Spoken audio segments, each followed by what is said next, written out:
Number 1 news channel news 18 India. मैं हूं आपके साथ शालिनी कपूर तिवारी। नमस्कार, मैं हूं आपके साथ अनुपमा झा। सबसे सटीक और भरोसेमंद खबरों के लिए देश ने एक बार फिर से न्यूज 18 इंडिया पर भरोसा जताया है। बिल्कुल, और इंडिया टीवी और आज तक को फिर से एक बार पीछे छोड़ते हुए न्यूज 18 इंडिया लगातार देश का नंबर 1 चैनल बना हुआ है। तो हम पर भरोसा जताने के लिए आप सभी का बहुत बहुत शुक्रिया।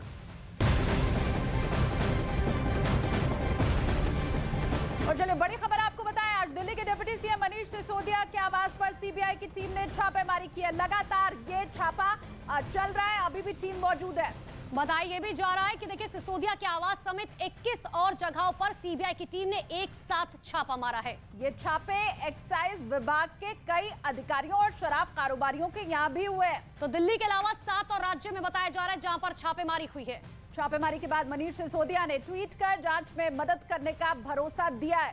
साथ इन छापों को लेकर केंद्र सरकार पर भी हमला बोल दिया और पिछले करीब 9 घंटे से छापेमारी की कार्रवाई लगातार जारी है। सीबीआई के अधिकारी कई जगहों पर इस कार्रवाई में एक साथ जुटे हुए हैं। बड़ी खबर इस वक्त की, सुबह 7:30 बजे के करीब सीबीआई की जो टीम थी वो मनीष सिसोदिया के आवास पर पहुंची थी और तब से लेकर अब तक 9 घंटे से ऊपर का वक्त बीत चुका है।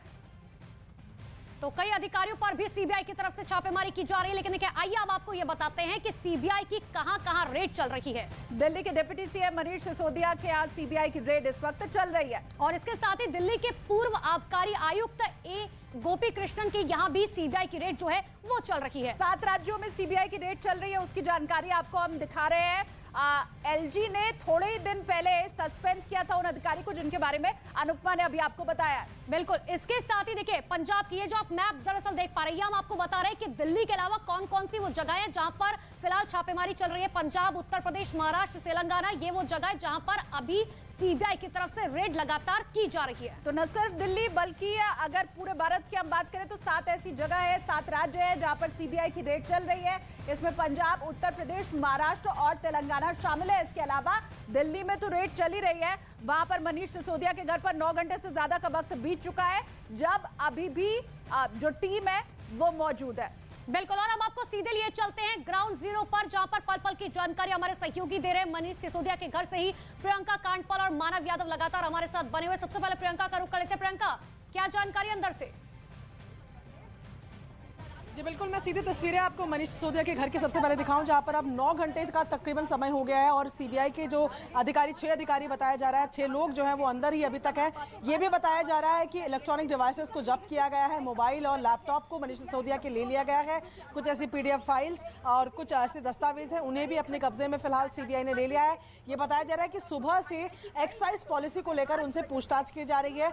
अब वो तमाम लोग जो एक्साइज पॉलिसी को ड्राफ्टिंग से लेकर इम्प्लीमेंटेशन में इन्वॉल्व थे, उन तमाम लोगों से जुड़े हुए सवाल भी यहां पर पूछे जा रहे हैं। हालांकि ये प्रोसीजर है, अगर ये अभी जो लगातार रेड चल रही है इसके बाद का प्रोसीजर है कि समन किया जा सकता है, नोटिस दिया जा सकता है, पूछताछ में शामिल होने के लिए मनीष सिसोदिया को बुलाया जा सकता है। लेकिन ये आगे की कार्रवाई है। 9 घंटे का समय हो गया है और यहाँ अगर मैं तस्वीरें आपको बाहर की दिखाऊं तो आप देखेंगे कि बैरिकेड्स वगैरह भी यहाँ लगा दिए गए हैं, यानी कि आने जाने वाले तमाम रास्तों को फिलहाल बंद भी किया गया है। क्योंकि दिन में आम आदमी पार्टी के समर्थक भी यहाँ पर पहुंचे थे जो अंदर आना चाहते थे, जिन्हें पुलिस ने यहाँ धारा 144 लगी हुई है ये बताते हुए यहां से हटाया था।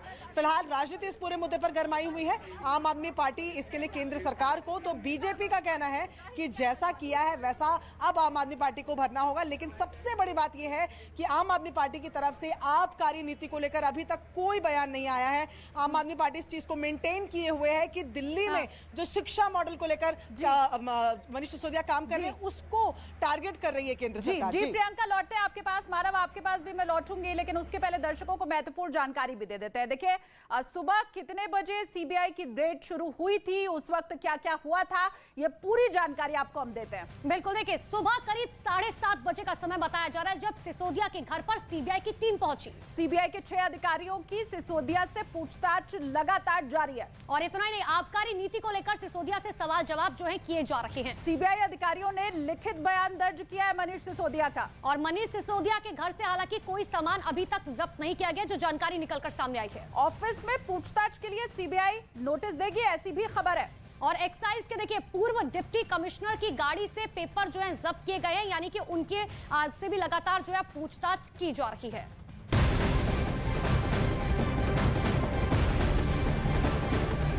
तो देखिए, लगातार आपको बता रहे हैं कि आखिर किस तरीके से कब सुबह क्या क्या कुछ हुआ, लेकिन मनीष सिसोदिया पर हुई छापेमारी के बाद अब आम आदमी पार्टी और बीजेपी ने एक दूसरे पर हमला बोलना शुरू कर दिया है। आम आदमी पार्टी के नेता संजय सिंह ने सीधे केंद्र सरकार के ऊपर निशाना साधा है। इस छापेमारी को दिल्ली मॉडल के खिलाफ की गई कार्रवाई बता दिया है। तो देखिए, लगातार अब बीजेपी और आम आदमी पार्टी आमने सामने है। एक तरफ सीएम केजरीवाल ये कहते हुए साफ तौर पर नजर आए कि देखिए अब जो है ये बदले की कार्रवाई की जा रही, जो शिक्षा मॉडल हम लेकर आए थे वो जो है रास नहीं आ रहा, लेकिन अब ऐसा नहीं होगा। इसके लिए एक मिस्ड कॉल नंबर भी बाकायदा जारी किया गया सीएम की तरफ से। सरकार का असली चेहरा देश के सामने करता है। ये घटना ये बताती है कि दिल्ली के शिक्षा मॉडल से, दिल्ली के स्वास्थ्य मॉडल से मोदी जी की सरकार और भारतीय जनता पार्टी परेशान है। आज जो कार्रवाई मनीष सिसोदिया जी के ऊपर हुई, ये पहली बार नहीं हमारे ऊपर छापा, सीबीआई का छापा, ईडी का छापा, कई बार हम लोगों के ऊपर छापे पड़ चुके। आपको याद होगा मुख्यमंत्री के दफ्तर पे सीबीआई का छापा पड़ा था, मनीष सिसोदिया के ऊपर पहले भी सीबीआई का छापा पड़ा था, सत्येंद्र जैन के ऊपर पहले भी सीबीआई का छापा पड़ा था। 40 विधायकों को पकड़ के जेल में डाला, एफआईआर की, बाद में उनको कोर्ट ने बरी किया। तो ये सुंगलू कमेटी एक बनाई थी, 400 फाइलों की जांच कराई, बाद में कह दिया कहीं कुछ नहीं निकला। तो ये बात साबित होती है कि किस तरीके से बदले की भावना से, दुर्भावना से आप कार्रवाई कर रहे हैं मनीष सिसोदिया के खिलाफ। तो इस रेड के ऊपर आम आदमी पार्टी का क्या कहना है वो आपने सुन लिया। उधर सीबीआई की रेड के ऊपर दिल्ली के बीजेपी प्रदेश अध्यक्ष आदेश गुप्ता ने अब आम आदमी पार्टी के ऊपर निशाना साधा है, वो भी सुनिए आप।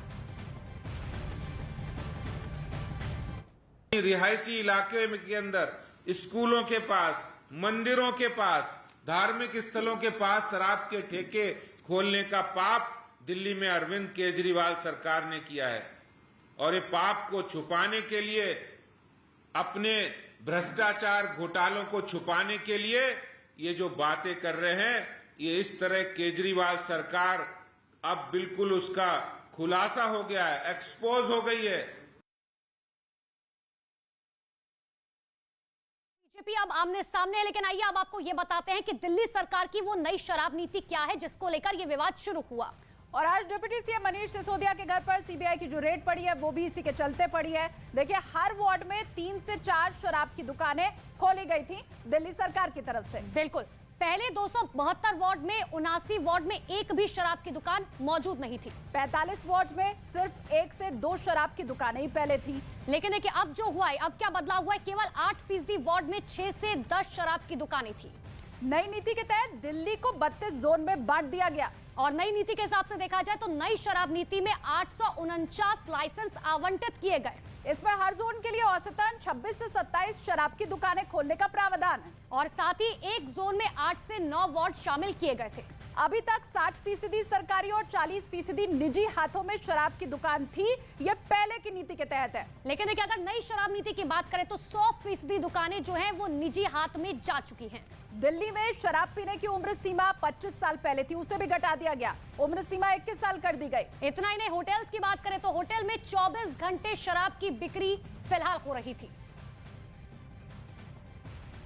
तो यही वो तमाम सवाल हैं जिनके चलते आम आदमी पार्टी को घेरा जा रहा है। मानव भी मनीष सिसोदिया के घर के बाहर इस वक्त मौजूद है, उनका भी रुख कर लेते हैं। मानव, अपडेट अंदर से आपके पास क्या है? देखिए, करीब 9 घंटे हो गए हैं, 21 ठिकाने हैं, 7 राज्य हैं और करीब सीबीआई के 250 अधिकारी इस पूरी छापेमारी को अंजाम दे रहे हैं। इस घर की बात करें तो ये दिल्ली के उप मुख्यमंत्री मनीष सिसोदिया का घर है और इस घर के दरवाजे करीब सुबह 8 बजे से बंद हैं। अंदर सिर्फ 6 अधिकारी गए थे सीबीआई के, उसके बाद कोई ना तो अंदर से बाहर आया और ना ही बाहर से कोई अंदर गया। बड़ी बात यह है कि आम आदमी पार्टी दिल्ली सरकार को जवाब देते नहीं बन रहा, क्योंकि अब 3 नीतियों पर बात की जा रही है। एक है आबकारी नीति, दूसरी है स्वास्थ्य नीति, तीसरी है शिक्षा नीति। दिल्ली सरकार शिक्षा नीति और स्वास्थ्य नीति पर बात कर रही है, लेकिन आबकारी नीति पर बचने से सभी नेताएं बच रहे हैं और बोलने से बच रहे हैं। और अगर सीएम की बात करें तो सीएम ने बकायदा मीडिया के सामने आके अपनी बात रखी, लेकिन उन्होंने आबकारी नीति पर बात नहीं की। एक बड़ी बात यह है जो गौर करने वाली बात है कि बीते कई अगर भाषण आप देखें अरविंद केजरीवाल के, तो वे अब देश को संबोधित करते हैं। अगर आप उनकी कोई प्रेस कॉन्फ्रेंस देखिए तो अब एक तरीके से आप देखिए तो उन्होंने एक बकायदा एक हेल्पलाइन नंबर भी जारी किया। उसमें यह कहा कि आप अगर हमारे साथ खड़े हैं तो इस नंबर पर मिस कॉल देकर अपना जन समर्थन हमारे साथ आइए। तो आम आदमी पार्टी दिल्ली सरकार आबकारी नीति पर बात नहीं कर रही है। बड़े सवाल इसलिए उठते हैं क्योंकि दिल्ली सरकार पर यह आरोप लग रहे हैं कि उन्होंने लाइसेंस फीस माफ की, करीब 145-144 करोड़ की। कुछ लोग थे जो व्यापारी थे, शराब व्यापारी, उनकी टेंडर फीस थी वो उनको वापस कर दी गई, जो कि आबकारी नीति के खिलाफ जाती है। तो ऐसे तमाम आरोप है, उन्हीं आरोपों को लेकर लगातार पूछताछ चल रही है। बड़ी बात यह है कि पहले सामान्य को भी देना पड़ेगा और उन जवाब जो है उन तमाम लोगों को देना पड़ेगा जिनसे सीबीआई अब सवाल पूछ रही है। फिलहाल बहुत बहुत शुक्रिया प्रियंका, आपका भी, मानव आपका भी, तमाम जानकारी के लिए बहुत बहुत शुक्रिया। और डिप्टी सीएम मनीष सिसोदिया के घर पर हुई सीबीआई की रेड को लेकर के सीएम अरविंद केजरीवाल ने प्रेस कॉन्फ्रेंस आज की और प्रेस कॉन्फ्रेंस में उन्होंने भारतीय जनता पार्टी पर निशाना साधते हुए कहा कि 7 साल में कई बार रेड हो चुकी है। पिछले 7 साल में भी मनीष जी के ऊपर न जाने कितनी बार रेड हुई है। ये पहली रेड नहीं है, पहले भी कई बार रेड कर चुके, कई झूठे केस कर चुके मनीष जी के ऊपर, मेरे ऊपर कई बार रेड कर चुके, सतिंदर जैन पे, कैलाश गहलोत पे, हमारे कितने लोगों पे ये लोग रेड कर चुके। कुछ नहीं मिला, अभी भी कुछ नहीं मिलेगा। तो सीबीआई अपना काम कर रही है, उसे घबराने की जरूरत नहीं है। सीबीआई को हम अपना काम करने दें। उनको ऊपर से आदेश हैं कि भाई इनको तंग करना है, ऊपर से आदेश हैं, अड़चने अड़ाओ। अड़चने आएंगी, काम नहीं रुकेगा। अड़चनों से काम किसी भी हालत में रुकने देना नहीं है। तो देखिए, लगातार अब अरविंद केजरीवाल की तरफ से भी भारतीय जनता पार्टी के ऊपर निशाना साधा जा रहा है, लेकिन इन सब के बीच में सीबीआई छापे को लेकर केंद्रीय मंत्री अनुराग ठाकुर ने सही ठहराते हुए दिल्ली के सीएम अरविंद केजरीवाल पर हमला बोला। तो अनुराग ठाकुर दिल्ली के मुख्यमंत्री अरविंद केजरीवाल के ऊपर हमला बोल रहे हैं। उधर अरविंद केजरीवाल ये बताने की कोशिश कर रहे हैं कि ये दरअसल इसलिए घेरने की कोशिश की जा रही है क्योंकि हमारी नीति इतनी अच्छी है कि बीजेपी बौखला गई है। जनता को मूर्ख न समझे, राष्ट्र के नाम अपना संदेश देना बंद करें। और मैं एक बात कहना चाहता हूं, आपके पहले मंत्री सत्येंद्र जैन जब जेल गए भ्रष्टाचार में, आपने तब भी उनको बर्खास्त नहीं किया। वो कहते हैं उनकी याददाश्त चले गई। आशा करता हूं एक्साइज मंत्री, एक्सक्यूज मंत्री तो बन गए हैं, कहीं उनकी भी याददाश्त ना चली जाए। पर जनता और देश जवाब चाहता है। ये शराब में ठेकों में जो भ्रष्टाचार हुआ, ये शराब के ठेकों का भ्रष्टाचार, ये जनता और देश के सामने आया है। आम आदमी पार्टी, अरविंद केजरीवाल जी और मनीष सिसोदिया जी की सच्चाई सामने आई कि कैसे घोटाले किए हैं। तो चाहे बीजेपी है या आम आदमी पार्टी है, दोनों का पक्ष तो हमने आपको सुना दिया। आप चलिए आपको ये भी बता देते हैं कि नई आबकारी नीति को लेकर के विवाद शुरू किस तरह से हुआ, कब क्या क्या हुआ। बिल्कुल, देखिए 17 नवंबर 2021 की बात करें तो दिल्ली में नई एक्साइज पॉलिसी लागू की गई थी। शराब की दुकानों का निजीकरण इस पॉलिसी में कर दिया गया था, जबकि पहले सरकारी और निजी दोनों दुकानों में थी शराब की बिक्री। बिल्कुल, आगे बढ़ते देखिए 14 जुलाई 2022 की बात करें तो कैबिनेट मीटिंग में आबकारी नियमों में बदलाव का फैसला किया गया। इसके बाद जुलाई 2022 में मुख्य सचिव ने एलजी को अपनी रिपोर्ट सौंपी है। जुलाई 2022 की ही बात करें तो दिल्ली एक्साइज रूल 2010 का उल्लंघन इसमें पाया गया था। उसके बाद 22 जुलाई 2022 को एलजी ने आबकारी नीति के खिलाफ सीबीआई जांच के आदेश दे दिए और सीबीआई जांच के आदेश देने के बाद 24 जुलाई 2022 को दिल्ली सरकार की आबकारी नीति की सीबीआई जांच की शुरुआत कर दी गई। इसके बाद 6 अगस्त 2022 एलजी ने आबकारी आयुक्त समेत 11 अधिकारियों को सस्पेंड कर दिया और सस्पेंड करने के बाद 19 अगस्त 2022 को डिप्टी सीएम मनीष सिसोदिया के यहाँ सीबीआई की रेड हुई। 19 अगस्त 2022 दिल्ली समेत 7 राज्यों में सीबीआई की रेड। ये आज का दिन है जिसकी हर तस्वीर आपके सामने न्यूज़ 18 इंडिया पहुंचा रहा है। तो देखिए, ये आपने देखा कि कब क्या कुछ हुआ, लेकिन देखिए जैसे ही आम आदमी पार्टी के कार्यकर्ताओं को मनीष सिसोदिया के घर पर सीबीआई की रेड की जानकारी मिली, उसके बाद भारी तादाद में आम आदमी पार्टी कार्यकर्ता वहां पर पहुंच गए, हंगामा करने लगे। इतना ही नहीं, जिसके बाद मौके पर मौजूद पुलिस ने आप कार्यकर्ताओं को हिरासत तक में ले लिया। बस में भरकर उन लोगों को वहां से हटाया गया और अब इसके बाद बैरिकेड्स लगा दिए गए ताकि कोई भी अंदर प्रवेश ना कर पाए। ये सुबह की तस्वीर आपके सामने है जब आम आदमी पार्टी के कार्यकर्ता भारी संख्या में मनीष सिसोदिया के घर के बाहर हंगामा करने पहुंचे थे। किस तरह से वहां पर जो पुलिस बल था उन्हें हिरासत में लेकर बस में बिठाकर वहां से बाहर भेजा गया, वो तस्वीर आपके सामने। तो ये तस्वीर आपको दिखा रहे हैं सिसोदिया के आवास की तस्वीर है। जिस वक्त सुबह सवेरे ये रेड हुई और जैसे ही जानकारी इन कार्यकर्ताओं को मिली, तुरंत ये लोग पहुंच गए और वहां पर हंगामा करने लगे। हालांकि पुलिस ने किसी तरीके से मौके पर मौजूदा हालात को संभालते हुए वहां से इन लोगों को हटाया। तो डिप्टी सीएम मनीष सिसोदिया पर नई शराब नीति को लेकर के आरोप लग रहे हैं, जिसके बाद आज सीबीआई की टीम ने उनके घर के साथ साथ 21 जगहों पर छापेमारी की है। तो आइए आपको सबसे पहले ये बताते हैं कि मनीष सिसोदिया पर क्या 5 बड़े आरोप लगे हैं। सबसे बड़ा और सबसे पहला आरोप, शराब माफियाओं के 144 करोड़ माफ कर दिए गए। इतना ही नहीं, इंपोर्टेड बियर के दाम घटा दिए गए। ये दूसरा बड़ा आरोप मनीष सिसोदिया पर लगा। तीसरा आरोप, शराब नीति में नियम तोड़कर बदलाव किया गया है। और यही वजह है कि देखिए, चौथा बड़ा आरोप जो लगा वो ये लगा कि पुराने लाइसेंसधारियों को वक्त दिया गया। और शराब माफियाओं के 30 करोड़ रुपए भी माफ किए गए। ये पांचवा आरोप लगातार मनीष सिसोदिया पर। तो ये 5 बड़े आरोप लगे। इस खबर के बारे में लगातार आपको जानकारी दे रहे हैं, लेकिन इसी बीच एक बड़ी खबर आपको बता रहे हैं दिल्ली से, जहां पर दिल्ली के तुर्कमान गेट से आतंकी संगठन लश्कर के एजेंट मोहम्मद यासीन को गिरफ्तार किया गया। खुफिया एजेंसियों की मदद से दिल्ली और जम्मू कश्मीर पुलिस ने संयुक्त कार्रवाई यहां पर की है। इतना ही नहीं, आरोप ये भी है कि यासीन लश्कर तैयबा और अलबद्र को हवाला के जरिए रुपए पहुंचाने का काम किया करता था। यासीन से पुलिस ने 7 लाख रुपए मोबाइल फोन भी बरामद किया है। तो बड़ी जानकारी इस वक्त क्या आपको दे रहा है। तुर्कमान गेट से यासीन की गिरफ्तारी हुई है। टेरर फंडिंग में शख्स का नाम निकलकर सामने आया और लश्कर तैयबा से जो है शख्स बताया जा रहा है कि जुड़ा हुआ था, हवाला के जरिए पैसे मुहैया कराता था। तो दिल्ली से बड़ी खबर इस वक्त की, आतंकी फंडिंग मामले के ऊपर ये बड़ी कार्रवाई की गई है। जिस शख्स को गिरफ्तार किया गया उसकी तस्वीर भी आपको हम दिखा रहे हैं। और ज्यादा जानकारी के लिए हमारे सहयोगी दीपक बिष्ट हमारे साथ फोन लाइन पर जुड़ चुके। दीपक, क्या कुछ जानकारी? देखिए, बड़ी खबर है और बड़ी कामयाबी कही जाएगी, क्योंकि राजधानी दिल्ली से इस नेटवर्क को आगे बढ़ाने वाला यासीन जो है वो यहाँ पर एक कारोबारी था और कारोबार की आड़ में वो टेरर गतिविधियों को अंजाम देने के लिए जम्मू कश्मीर में पैसा भिजवाया करता था। और ये हवाला के जरिए जो पैसा आता था वो साउथ अफ्रीका या विदेशों में दूसरी तरफ से उसे जुटाकर वो इंडिया में लाता था और यहाँ से हवाला के जरिए आतंकी संगठनों को, खासतौर से लश्कर तैयबा और अल बदर को यहाँ पर से पैसा मुहैया कराया जाता था। हालांकि सेंट्रल एजेंसी के मार्फत ये खुफिया इनपुट दिल्ली पुलिस के स्पेशल सेल और जम्मू कश्मीर पुलिस को यहाँ पर मिला था, जिसके बाद इसकी अरेस्टिंग की गई है। लेकिन सबसे बड़ा सवाल यही है कि दिल्ली में इसके और कहां पर नेटवर्क है, इसकी जांच जो है दिल्ली पुलिस की स्पेशल सेल कर रही है। क्योंकि एक दिन पहले ही जेएनके में हामिद नाम का एक आरोपी जो है वो भी एजेंट के तौर पर काम कर रहा था और हवाला ऑपरेटर था। उसकी गिरफ्तारी के बाद इसका खुलासा हुआ कि ये दिल्ली से कारोबार कर रहा है और यहाँ पर इसकी गिरफ्तारी से कई और सवाल यहाँ पर पैदा होते हैं और खासतौर से दिल्ली पुलिस की स्पेशल सेल पूरा इनपुट यहाँ पर इकट्ठा बिल्कुल। और अब इस शख्स की निशानदेही पर कुछ और लोग भी गिरफ्तार हो सकते हैं। बहुत शुक्रिया दीपक तमाम जानकारी के लिए। और बड़ी खबर चीन ताइवान विवाद से जुड़ी हुई मिल रही है। चीन की एयर स्पेस में एक विदेशी विमान के घुसने की खबर है। बताया तो ये भी जा रहा है कि विदेशी विमान के आने के बाद से ही चीनी सेना में हड़कंप मच गया था। फौरन ही विदेशी विमान को चीन का इलाका छोड़ने की चेतावनी दे दी गई। हालांकि चीन ने ये जानकारी नहीं दी कि ये प्लेन किस देश का था। ग्लोबल टाइम्स ने इसका एक वीडियो भी अब जारी कर दिया है। वो तस्वीर भी इस वक्त आपको हम दिखा रहे हैं। हालांकि इस विमान की अभी तक कोई जानकारी नहीं लग पाई है, लेकिन एयर स्पेस में विदेशी विमान ये चीन के जरूर दिखाई दिया है। बिल्कुल, विदेशी विमान दिखने से ही चीन में हड़कंप मच गया। चीन ने विमान को खदेड़ने का दावा किया ग्लोबल टाइम्स की तरफ से।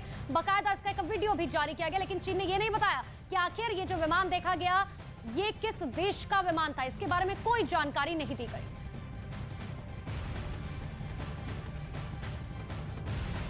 और प्रीति मेरी सहयोगी इस वक्त जो कि ताइवान में ही मौजूद है, उनका भी रुख हम कर लेते हैं। प्रीति, क्या अपडेट? चीन भी डरा सहमा है, ये तो समझ में आ रहा है। उसके एयर स्पेस में एक विमान दिखाई देना और उसके बाद पूरे चीन में हड़कंप। देखिए, एक ऐसा द्वीप जो लगातार चीन ये सोचता रहा है कि वो कभी भी किसी भी वक्त अपने कब्जे में ले लेगा बेहद आसानी से। और ऐसे में स्थितियां ये बन रही है कि ताइवान टक्कर देने के लिए खड़ा हुआ है चाइना को, और ऐसे में चाइना कुछ भी नहीं कर पा रहा है सिवाय अपनी मॉक ड्रिल के अलावा वो जो ड्रिल्स चला रहा है। ऐसे में वो जिस तरह की जानकारियां चीन से भेज रहा है उसकी ऑथेंटिसिटी क्या है, इस पर एक बड़ा सवालिया निशान है। इसके लिए थोड़ा सा हमें कुछ महीनों पीछे जाना होगा। यूक्रेन और जब रूस का युद्ध शुरू हुआ था 24 फरवरी से लेकर अभी तक जो युद्ध जारी है, सोचिए अगस्त का महीना चल रहा है। इस बीच कई ऐसे वीडियोस आए जिनकी ऑथेंटिसिटी, जिनकी सत्यता को लेकर सवाल रहा। ऐसे में हर वो देश जो अपनी ताकत का प्रदर्शन करना चाहता है वो इस तरह के वीडियो जारी करता है और उसके एवज में तमाम तथ्यों को भी बताता है, लेकिन क्या वो ताइवान की तरफ से भेजा गया था या फिर अमेरिका की तरफ से भेजा गया था या फिर किसी और देश की तरफ से उसे भेजा गया था, इन तमाम बातों को लेकर ना तो चीन ने कोई क्लैरिटी दी है, ना ही कोई ऐसा देश सामने आया है जिसने उसकी ये बात कही हो कि ये जो आप इस वक्त देख रहे हैं ये हवाई उड़ान भरते हुए विमान को, ये हमारे देश से गया है। ऐसे में ये साफ तौर पर कहना कि ये चीन का प्रोपेगेंडा है या ये कहना कि दूसरे देशों ने वाकई में हमला कर दिया है या तैयारी है या फिर डराने और धमकाने की मंशा है, इन दोनों पर ही अभी सिर्फ और सिर्फ वेट एंड वॉच की स्थिति कोई अपनाया जाए तो ज्यादा बेहतर होगा, क्योंकि चीन एक ऐसा देश है जो प्रोपेगेंडा वीडियोस के लिए मशहूर है। वेट एंड वॉच की स्थिति तो बन गई है, लेकिन दोनों ही देश जो हैं वो अपनी तरीके से तैयार है कि अगर युद्ध की स्थिति बनती है तो तैयारी किस तरीके की होनी चाहिए। बहुत बहुत शुक्रिया प्रीति आपका तमाम जानकारी के लिए।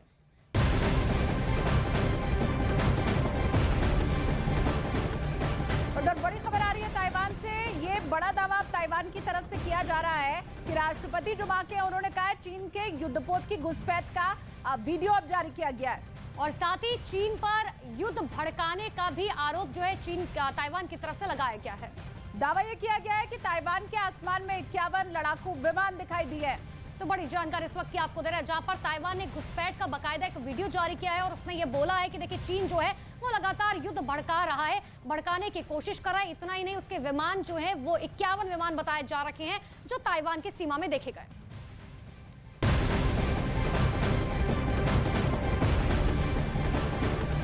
और चलिए हम बढ़ते हैं आगे। चीन और ताइवान के बीच तनाव लगातार बढ़ता ही जा रहा है। दिन बीतने के साथ ही ताइवान के ऊपर खतरा भी अब बढ़ता जा रहा है, क्योंकि देखिए चीन के जंगी जहाज लगातार ताइवान के करीब पहुंच रहे हैं।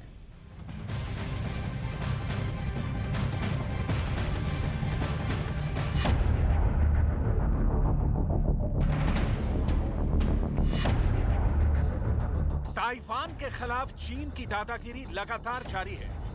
नैन्सी पेलोसी की ताइवान यात्रा से भड़का चीन ऐसा कोई दिन नहीं छोड़ रहा है जब उसके जंगी जहाज और लड़ाकू विमान ताइवान की सीमा में दाखिल न हो रहे हों। इन तस्वीरों को देखिए, खुद ताइवान की राष्ट्रपति ने अपने फेसबुक पेज पर इस वीडियो को शेयर किया है।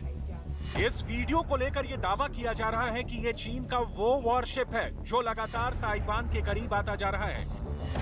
यही वजह है कि ताइवान की सेना ड्रोन और हेलीकॉप्टर के जरिए लगातार चीन के इस जहाज पर नजरें जमाए हुए हैं। समंदर में ताइवान की ओर लगातार बढ़ते इन वॉरशिप को देखने के बाद ताइवान अलर्ट मोड पर आ गया है।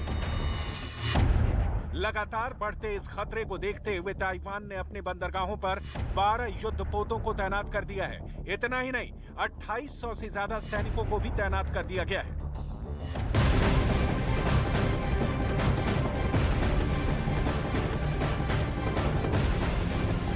उधर ताइवान की तरफ से ये दावा किया गया है कि चीन लगातार उसकी सीमा में घुसपैठ कर रहा है। ताइवान के राष्ट्रपति ने चीन के एक जहाज का बकायदा इसके लिए वीडियो भी शेयर किया।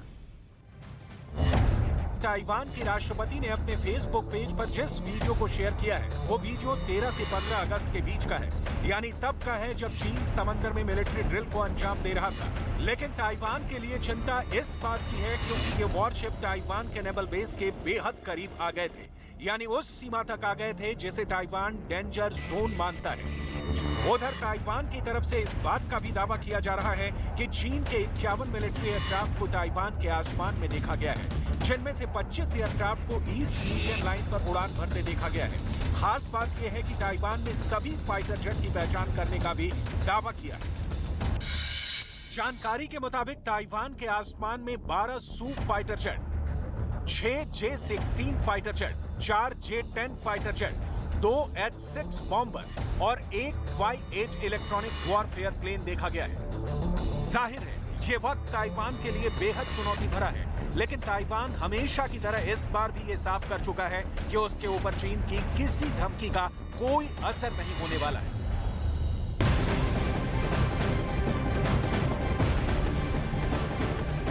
तो चीन और ताइवान से जुड़े एक बड़ी खबर आपको बताएंगे, लेकिन देखिए कोरोना से ठीक हुए लोगों के लिए बहुत बड़ी जानकारी सामने आई है।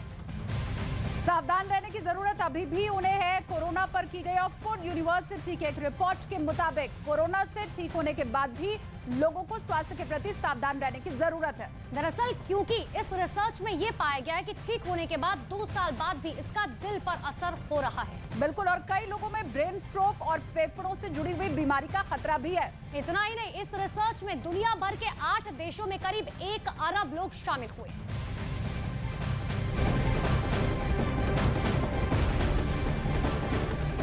और अगली बड़ी खबर इस वक्त की मुंबई से मिल रही है। वहां पर बोरीवली इलाके में एक 4 मंजिला इमारत गिरने से हादसा हुआ है। बताया गया कि ये इमारत काफी ज्यादा पुरानी थी और पहले से इसके गिरने की आशंका जताई गई थी। इसके बाद मुंबई की नगर पालिका बीएमसी ने इस इमारत को पहले से खाली करवा लिया था, जिसके बाद ये इमारत आज देखिए किस तरीके से भरभरा कर गिर पड़ी।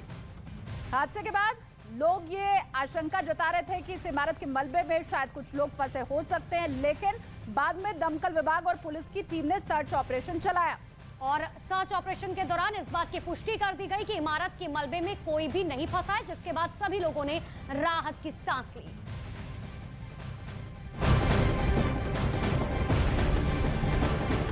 और एक और बड़ी खबर आपको मुंबई से बता दें, जहां पर पूर्व एनसीबी के अधिकारी समीर वानखेड़े को सोशल मीडिया के जरिए जान से मारने की धमकी दी गई है। इसके खिलाफ समीर वानखेड़े ने मुंबई पुलिस के साइबर सेल में शिकायत दर्ज करा दी है। बताया जा रहा है कि नवाब मलिक के खिलाफ एफआईआर दर्ज कराने के बाद से लगातार समीर वानखेड़े और उनकी पत्नी क्रांति रेडेकर को धमकियां दी जा रही हैं। तो बड़ी खबर इस वक्त की, समीर वानखेड़े को जान से मारने की धमकी दी गई है। हालांकि इसके खिलाफ उन्होंने शिकायत दर्ज करा दी है। पहले भी उन्हें जान से मारने की धमकी दी जा रही थी और लगातार वो इस तरह के थ्रेट कॉल का शिकार हो रहे थे। अब सोशल मीडिया के जरिए उन्हें धमकी दी गई है, जिसकी शिकायत उन्होंने दर्ज करा दिया।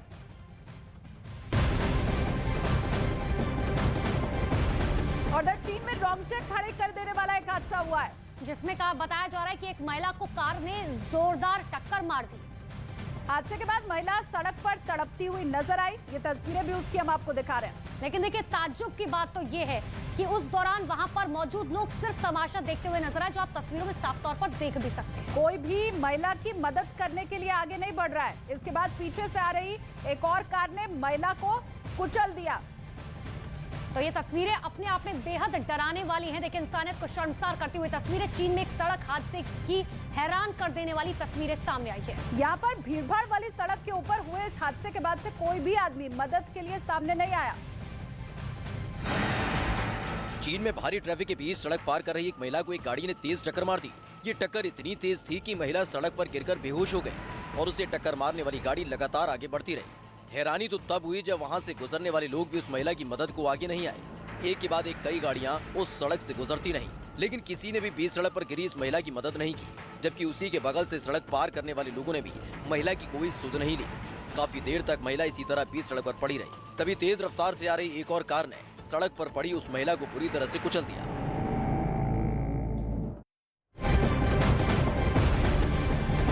और एक और बड़ी खबर आपको बिहार के छपरा जिले से बता दें, वहां पर एक लड़की की चाकू से गोद कर हत्या कर दी गई।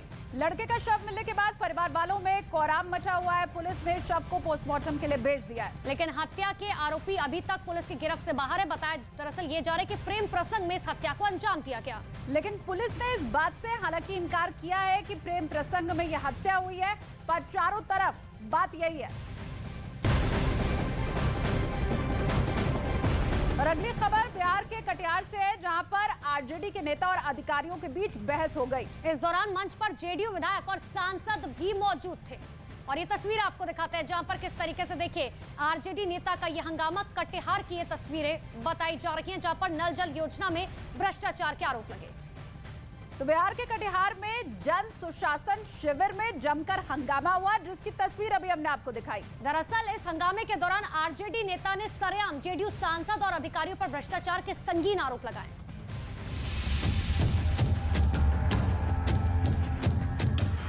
बिहार में नई सरकार के गठन के साथ इसका असर जमीन पर दिखने लगा है। ऐसा ही कुछ कटिहार जिले में हुआ। बरारी विधानसभा क्षेत्र में जन सुशासन शिविर का आयोजन किया गया था, जहां आरजेडी नेता जेडीयू विधायक विजय सिंह और सांसद दुलाल चंद्र गोस्वामी के सामने नल जल स्कीम में भ्रष्टाचार का आरोप लगाते हुए योजना की धज्जियां उड़ाने लगे।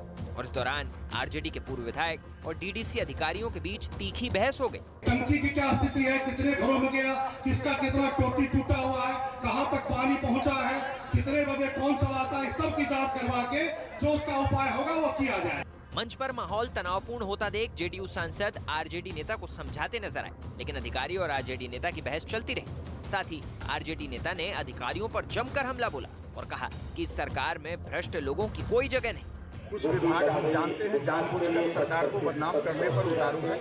ऐसे भ्रष्ट अधिकारियों को चिन्हित किया जाएगा और इस सरकार में भ्रष्ट लोगों की कोई जगह नहीं।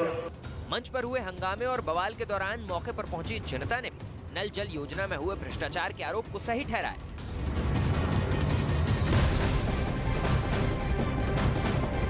और इसी बीच बड़ी खबर आपको जम्मू कश्मीर के कारगिल से बता दें, वहां इटली का एक पर्वतारोही पहाड़ की चोटी पर फंस गया। इसके बाद वायुसेना की एक टीम बचाव के काम में इस वक्त जुटी हुई बताई जा रही है। कोशिश यही है कि उसे जल्द से जल्द पर्वतारोही को बाहर निकाला जाए। देखिए, वायुसेना के 2 चीतल हेलीकॉप्टर जो है इस वक्त पर्वतारोही को बचाने की कोशिश में लगातार जुटे हुए हैं। उसकी तस्वीर भी आपको हम दिखा रहे हैं, लेकिन पहाड़ की चोटी पर हेलीकॉप्टर लैंड कराने में इस वक्त परेशानी हो रही है। और अब तक इस पर्वतारोही के पास जो हेलीकॉप्टर नहीं पहुंच सका। इस पर्वतारोही के फंसने के बाद इटली दूतावास ने मदद की अपील की थी।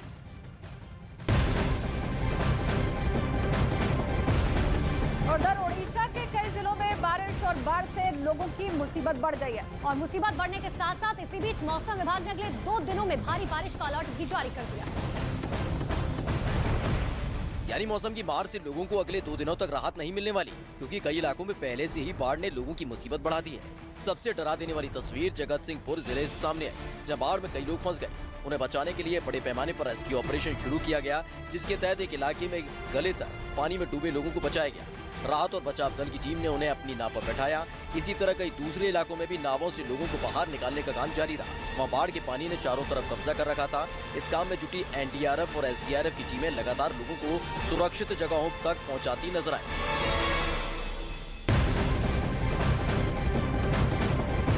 ऑस्ट्रेलिया में होने वाले पिच ब्लैक एक्सरसाइज में भारत भी शामिल हो रहा है। इस सेना अभ्यास में भारतीय वायुसेना के सुखोई 30 समेत कई लड़ाकू विमान हिस्सा लेने वाले हैं।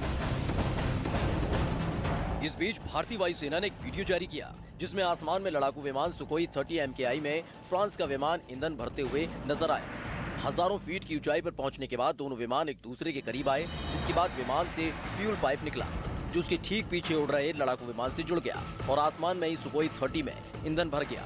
ये वीडियो उस वक्त का है जब सुखोई 30 MKI फाइटर जेट ने royal Australian air force Darwin base पर चल रहे युद्ध अभ्यास में हिस्सा लेने के लिए उड़ान भरी थी। इस मदद के लिए भारतीय वायुसेना ने अपने सबसे विश्वसनीय रक्षा भागीदारों में से एक फ्रांस को मदद के लिए शुक्रिया कहा। आपको बता दें, ये पहला मौका था जब फ्रांस ने अपने प्रक्षेपण के दौरान भारतीय जेट विमानों को उड़ान के दौरान ईंधन भरा।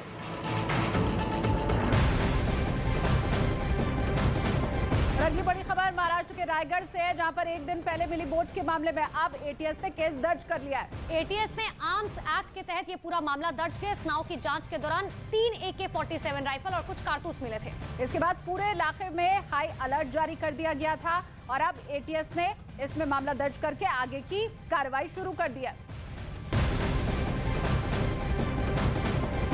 और चलिए अब बढ़ते आगे। यूक्रेन रूस युद्ध से जुड़े बड़ी खबर आपको बता दें, रूसी सेना ने खार्किव शहर में एक के बाद एक कई रॉकेट दागे हैं। इससे कई इमारतों को भारी नुकसान पहुंचा है, साथ ही 6 लोगों की मौत भी हो गई है। तो देखिए, ये जानकारी दी जा रही है कि 6 लोगों की मौत हुई है। खार्किव शहर में लगातार रशिया की तरफ से ताबड़तोड़ रॉकेट दागे गए हैं। रूस की मिसाइलों से यूक्रेन में हर तरफ सिर्फ और सिर्फ तबाही का मंजर दिखाई दिया। खार्किव पर कब्जे के लिए रूस की सेना ने अपनी पूरी ताकत लगा दी है। आग उगलते गोलों ने कई इमारतों को मलबे के ढेर में तब्दील कर दिया है।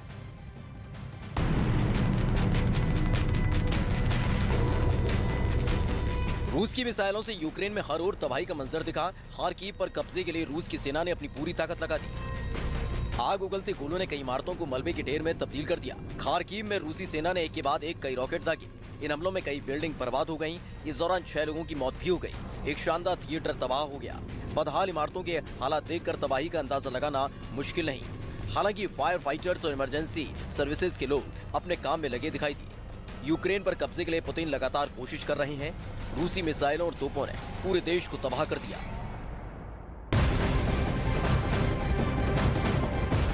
मुंबई पुलिस को बड़ी कामयाबी मिली है। कहा जा रहा है कि सिर्फ 6 घंटे के अंदर अंदर अपहरण के मामले को मुंबई पुलिस ने सुलझा लिया। 2.5 साल के मासूम को बरामद कर लिया गया है। 18 अगस्त को कल्याण रेलवे स्टेशन से मासूम को किडनैप किया गया था और किडनैपिंग की ये वारदात वहां लगे सीसीटीवी कैमरे में रिकॉर्ड भी हो गई, जो तस्वीर हम आपको लगातार दिखा रहे हैं। इसके बाद पुलिस ने दोनों किडनैपर्स को गिरफ्तार कर लिया। तो वहीं बच्चे को सकुशल बरामद भी कर लिया गया है, जिसके बाद उनके माँ बाप ने राहत की सांस ली। दरअसल मुंबई के कल्याण रेलवे स्टेशन से 2.5 साल के एक मासूम का अपहरण कर लिया गया था, जिसके बाद पुलिस ने तफ्तीश शुरू की थी। लेकिन जो सीसीटीवी फुटेज सामने आया था, जिसमें अपहरण की पूरी वारदात रिकॉर्ड हो गई, जिसके हिसाब से पुलिस ने यह बड़ी कार्रवाई की। मुंबई के कल्याण रेलवे स्टेशन से 18 अगस्त को 2.5 साल का बच्चा गायब हो गया था, जिसके बाद परिवार वाले परेशान थे। परिवार की शिकायत पर पुलिस ने तफ्तीश शुरू की तो सामने आया सीसीटीवी फुटेज, जिसमें रिकॉर्ड हो गई पूरी वारदात। वीडियो में एक औरत नजर आई जो सीढ़ियों से नीचे उतरकर स्टेशन पर घूमने लगी। वीडियो में कुछ लोग स्टेशन पर सोते भी नजर आए। वो औरत कभी दाएं देखती तो कभी बाएं। वीडियो में अचानक एक लड़का सामने से आता नजर आया, जिसे देख औरत रुक गई और फिर लड़का सीढ़ियों पर चढ़ गया। लेकिन 4 सेकंड बाद फिर से वो लड़का वापस आया और सीढ़ियों के पास सोते हुए मासूम बच्चे को उठा लिया और औरत और लड़का उस मासूम को लेकर फरार हो गए। इस सीसीटीवी फुटेज के आधार पर पुलिस ने जांच शुरू की और दोनों को गिरफ्तार कर लिया।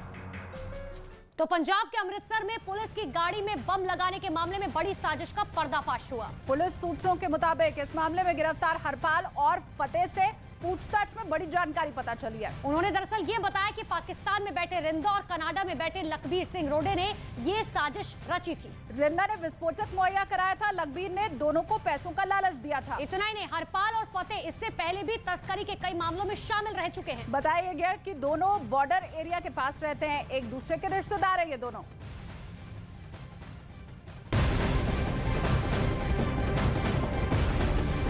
और चलिए अब बढ़ते आगे। अमेरिका के कैलिफोर्निया में दर्दनाक हादसा हुआ। यहाँ पर 2 विमान आपस में टकरा गए, जिससे 2 लोगों की मौत की खबर सामने आई है। तो ये दर्दनाक हादसा अमेरिका में हुआ, जिसमें बताया जा रहा है कि 2 विमान जो है अचानक आपस में टकरा गए और उसकी तस्वीरें भी आपके सामने हैं, किस तरीके से टक्कर के बाद ये हादसा हुआ। तो अमेरिका के कैलिफोर्निया में 2 विमान आपस में टकरा गए, जिसकी तस्वीरें भी हम आपको लगातार दिखा रहे हैं। और इस हादसे में बताया जा रहा है कि देखिए 2 लोगों की मौत हो गई। कैलिफोर्निया के वॉटसनविले शहर में लैंडिंग के दौरान 2 विमानों के बीच टक्कर हो गई। जिस समय यह हादसा हुआ उस वक्त दोनों विमान करीब 200 फीट की ऊंचाई पर थे। फेडरल एविएशन एजेंसी के मुताबिक डबल इंजन वाले विमान में 2 लोग सवार थे, जबकि सिंगल इंजन वाले विमान को एक ही पायलट उड़ा रहा था। और जब दोनों विमान वॉटसनविले म्युनिसिपल एयरपोर्ट पर लैंड करने की कोशिश कर रहे थे, तभी विमानों की हवा में टक्कर हो गई। हादसे के बाद हवाई अड्डे पर बन रहे गोदाम पर विमान घुस गया, जिसमें गोदाम पूरी तरह क्षतिग्रस्त हो गया और हवाई अड्डे के आसपास के मैदानों में भी दुर्घटनाग्रस्त विमानों का मलबा फैल गया। इस हादसे में 2 लोगों की मौत हो गई, लेकिन कई और लोग भी मारे जाने की आशंका जताई जा रही है। वहीं नेशनल ट्रांसपोर्ट सेफ्टी बोर्ड दुर्घटना की जांच कर रहा है। तो टीआरपी की रेस में न्यूज 18 इंडिया एक बार फिर से आगे बढ़ता नजर आया। नंबर 1 न्यूज 18 इंडिया फिर से एक बार। तो आपका पसंदीदा न्यूज चैनल न्यूज 18 इंडिया आज तक पर बहुत बड़ी बढ़त बना चुका है। इस हफ्ते की टीआरपी में न्यूज 18 इंडिया को आज तक से 10% ज्यादा दर्शकों ने देखा है। इतना ही नहीं, प्राइम टाइम में भी न्यूज 18 इंडिया के पास 14% मार्केट शेयर है, जबकि 12.3% के साथ आज तक बहुत पीछे है। तो प्राइम टाइम में न्यूज 18 इंडिया को आज तक से 13% ज्यादा दर्शकों ने देखा है। और दिन की टीआरपी की अगर हम बात कर ले तो भी न्यूज 18 इंडिया के आगे आज तक कहीं नहीं टिकता है। आज तक से 15% ज्यादा दर्शक न्यूज 18 इंडिया को लगातार देखते हैं। तो हमारे दर्शकों का भरोसा हमें लगातार बना रहा है देश का नंबर 1